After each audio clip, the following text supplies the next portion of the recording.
Alors, est-ce que le gouvernement devrait négocier avec les associations étudiantes ou alors garder la ligne dure et ne pas plier? C'est la question qu'on vous pose. Vous pouvez nous contacter au numéro qui apparaît à l'écran. Nous sommes toujours avec Joanne Marcotte et Robert Bernier.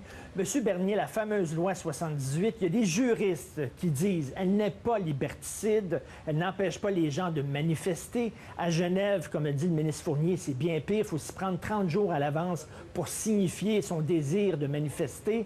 Donc, c'est pas une loi si pire que ça. Mais, cela dit, elle ne passe pas dans la population. On l'a vu avec le sondage de l'agence QMI. On l'a vu avec la marche hier, où c'était pas seulement des jeunes étudiants qui déambulaient dans les rues. On fait quoi avec ça? Est-ce que le gouvernement devrait dire « OK, on s'est trompé, c'est allé trop loin, on revient, on la retire ». Qu'est-ce qu'on fait? C'est une loi contraignante, très difficile, comme on l'a vu, à appliquer. Le gouvernement est pris dans une position qu'il ne peut pas, si vous voulez, laisser aller cette loi spéciale-là tout de suite. Ce que le gouvernement doit faire, par l'intermédiaire de Mme Courchaine pour le moment, au cours des prochains jours, amorcer la préparation, si vous voulez, d'une négociation entre les partis. Et à ce moment-là, le premier ministre va rentrer en ligne de compte et va négocier directement avec eux. Mais négocier quoi, Monsieur Bernier? Négocier quoi? Est-ce qu'ils veulent vraiment négocier, les associations? Bien, Madame Desjardins et le jeune Blouin, oui, eux, effectivement, sont ouverts à la négociation. On en entend parler, on le sait, par des voies parallèles. Monsieur Nadeau-Dubois, lui, il n'y a rien à faire avec lui. Lui, il ne veut rien savoir. Finalement, lui, il est la barre de métal qui veut mettre à genoux, finalement, le capitalisme. Mais pour ce qui est des deux autres associations, elles sont prêtes à négocier. Et l'autre élément là-dedans, quand Joanne parlait d'une élection, oui, à une élection, mais pas tout de suite. Une élection, ça se fait dans un climat relativement stable. Donc, il faut attendre à la fin de l'été. On ne déclenche jamais des élections générales en été. Joanne Marcotte, la loi, il y avait les injonctions qu'on n'a pas réussi à faire respecter. Alors là, on a fait une loi spéciale qui va par-dessus les injonctions. Et on l'a vu hier, la loi spéciale 78, on ne l'a pas fait respecter non plus parce qu'il y a des gens de la classe qui n'ont pas signifié leur parcours, qui ont suivi un autre itinéraire que le restant, ils n'ont pas été arrêtés. Donc, à quoi ça sert d'avoir toutes ces lois-là si on ne les applique pas? Exactement, et c'est ça qui est totalement incompréhensible. La population qui a du gros sens commun ne comprend pas comment est-ce qu'on fait pour voir soir après soir des gens cagoulés quand ce n'est plus permis, des gens enfreignent des lois quand ce n'est pas permis, des policiers qui ne font pas appliquer les lois. Coudon, est-ce qu'ils sont formés pour faire, est-ce qu'ils ont les ressources pour le faire? Est-ce que le chef de police... Joanne Marcotte, sont épuisés, les policiers. Sont sûrement épuisés. Sont sûrement épuisés. Est-ce que la sécurité du Québec doit entrer? Est-ce qu'il y a... Écoute, on a le choix. Qu'est-ce qui compte? Est-ce que c'est le respect de nos institutions, de notre démocratie, de notre institution de la justice? Et parce que là, présentement, là, c'est le chaos, c'est vraiment l'anarchie. Les Montréalais, les élites montréalaises, certaines d'entre elles, récoltent ce qu'elles ont semé. Aujourd'hui, les Jean Lapierre de ce monde demandent de vous libérer, de libérer les Montréalais des Montréalais, parce que ce sont des Montréalais, vous êtes sur une île péquiste, vous êtes sur une île gauchiste. Et depuis 18 mois, l'Alliance sociale sème et récolte les fruits de sa stratégie qui a très bien réussi. Ça relève performe parfaitement. Maintenant, de négocier quoi? Mais je veux dire, il n'y a rien qui garantit que c'est la classe, qu'une négociation qui résulterait de la FEC et de la FEC seulement. Ça, je suis convaincu que si on règle le truc des frais de scolarité, je suis convaincu qu'il va continuer à avoir des manifestations nocturnes, parce que c'est au-delà de la question des frais de scolarité. Pardon, on a François au bout du fil. François, on vous écoute. On négocie ou on garde la ligne dure de la part du gouvernement?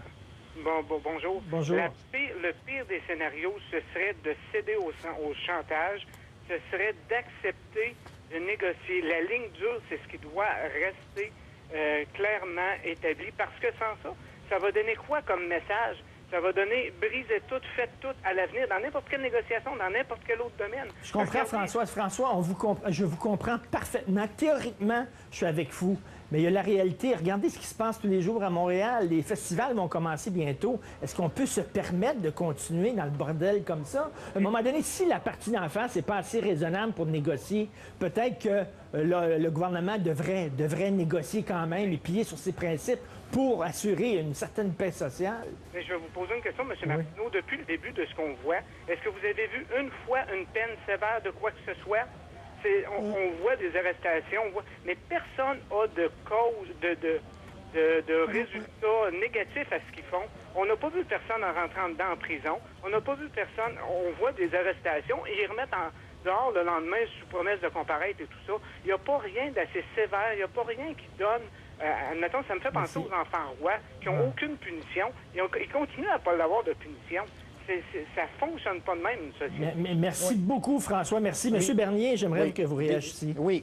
Je pense ici, et c'est important de le dire, on ne reviendra pas en mai 68, mais il y avait eu 3 phases en mai 68. Il y avait eu une période étudiante du 3 au 13 mai, là, où effectivement tout avait sauté.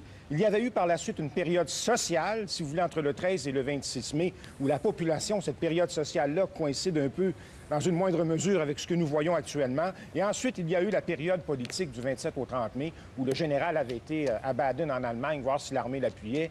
Il est revenu après, il a dissous l'Assemblée nationale, il a convoqué des élections générales, et au mois de juin, ça avait été un raz-de-marée gaulliste, ce qui ne sera probablement pas le cas ici. Mais finalement, ce que je veux dire ici, c'est qu'il y a 3 phases. Il y a eu la phase étudiante, là, on est entré dans la phase sociale, et finalement, on va entrer dans la phase politique. Et c'est là que je rejoins Joanne. On va devoir déclencher une élection générale, mais pas tout de suite, à la fin de l'été. Joanne Marcotte, il y a des gens qui veulent faire des gains dans la vie. Il y a des gens qui veulent avoir raison, défendre des principes jusqu'au boutiste. Des fois, le mieux est l'ennemi du bien, comme on dit. Que devrait faire le gouvernement? Est-ce que le gouvernement devrait être réaliste et dire on négocie malgré tout, même s'il faut piler sur nos principes, ou alors on garde la ligne dure? Je reviens là-dessus. Lorsque les images qu'on voit, là, vous êtes à Québec, Joanne, moi je suis à Montréal, on se tape ça tous les jours à Montréal. Tous les jours. Je sais bien. Mais si le gouvernement était dans sa première année de nouveau mandat, moi, je dirais qu'il serait parfaitement légitime de garder la ligne dure et puis d'imposer, de s'imposer comme gouvernement, d'imposer sa philosophie de gestion. Parce que ici, en tout cas, pour une des rares fois en 9 ans, il a raison sur le fond et sur la forme. Il n'est pas à sa première année. Il n'y a plus de légitimité. Il n'y a plus d'autorité, le gouvernement Charest, là. Soit qu'il va en chercher une nouvelle, mais dans tous les cas, ça prend, ou soit qu'il décide de se retirer avec son honneur, de dire au moins, moi, j'ai défendu des principes, j'ai défendu l'avenir ou la capacité des futurs gouvernements de gouverner le Québec, parce que c'est pas vrai. C'est pas vrai que ça va être les lobbies qui vont continuer de gouverner le Québec puis l'Alliance sociale. C'est ce choix-là qu'il y a à faire, le gouvernement. Fait que moi, je dis toujours, si c'est possible d'avoir des élections le plus rapidement possible, pas au mois de septembre, parce que Montréal va être scrappé. Montréal va être scrappé, là. C'est fou, là, de vous faire endurer ça. C'est très difficile de déclencher Restez avec nous tout de suite. On fait une pause. On reprend cette conversation avec Robert Bernier et Joanne Marcotte après la pause.